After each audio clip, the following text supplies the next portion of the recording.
welcome back to my YouTube channel. You are watching me, Lindsay, and for today's vlog, I would like to share with you my goals this 2020. So these goals are like literally my goals. Siyempre, gusto ko i-share sa inyo kung ano nga ba yung goals na abutin ko ngayong taon na to. And hopefully, maabot ko talaga siya ngayong taon na to. So without further ado, let's start with this video. Thing that I want to accomplish this year is to have a stable job. So, ang dami ko na rin naging work, pero wala talaga akong stable. Alam niyo yun, yung pinakamatagal kong work or job is 1 year. So, this year, sana makita ko na yung job na talagang tatagal ako. Like, hindi lang siya bilang na years, pero yung talagang feeling ko, I'm coming home every time na pupunta ako sa work ko.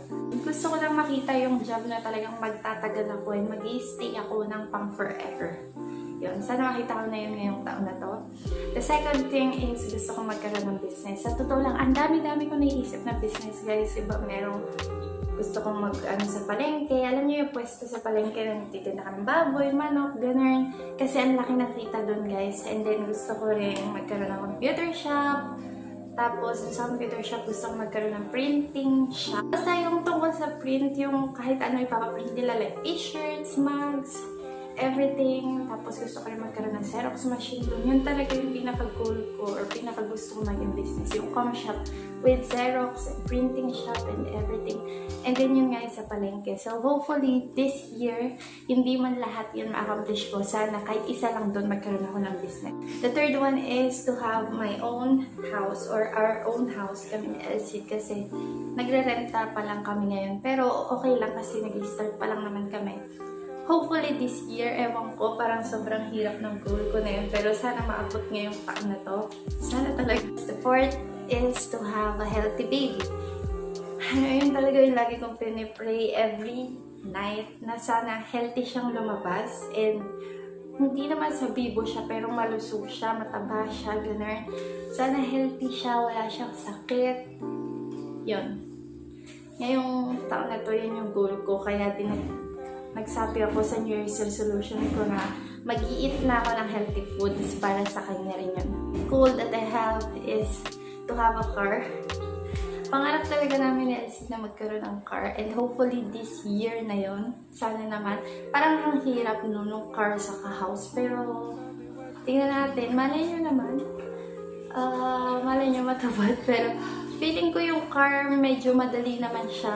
Yung house ang mahirap. Number 6 is to travel with family. Siyempre, hindi lang with Elsie and with my baby, with my future baby. Gusto ko na mag-travel with mommy, daddy, and si Be, saka si kuya. Gusto ko lang sila makasama mag-travel.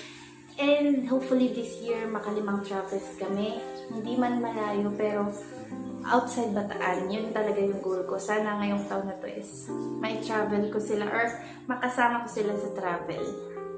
Number 7 is, of course, mas mapalapit pa kay God. Kasi, di ba, nabanggit ko nga sa New Year's resolution ko na medyo lumayo yung love ko kay God noong 2019. Though, hindi naman talaga totally nawala siya sa akin. Pero may times, mas marami yung times na nagduda ko. So, this year, gusto ko talaga na mas mapalapit sa kanya. And, ang gagawin ko para mas mapalapit ako sa kanya, syempre, magsisimba ako every Sunday. Pero kasi, hindi naman porque nagsisimba ka every Sunday is your banana or whatever, diba? Siguro, pagka talagang available ako yung Sunday, magsisimba ako. Then, never ako makalimut mag-pray, mag-thank you, mag-sorry sa lahat ng nagawa ko. Last but not the least is magkaroon ako ng 500 subscribers dito sa YouTube. So, parang ang hirap abutin na ngayong taon na to, pero sana maabot ko. Consistency is the key daw. So, tingnan natin. Mag-upload ako ng maraming videos. Sana nga din marami akong ma-upload na videos ngayong taon na to. Kasi hindi ko lang din alam. Feeling ko magiging busy talaga ako ngayong taon na to. Di ba?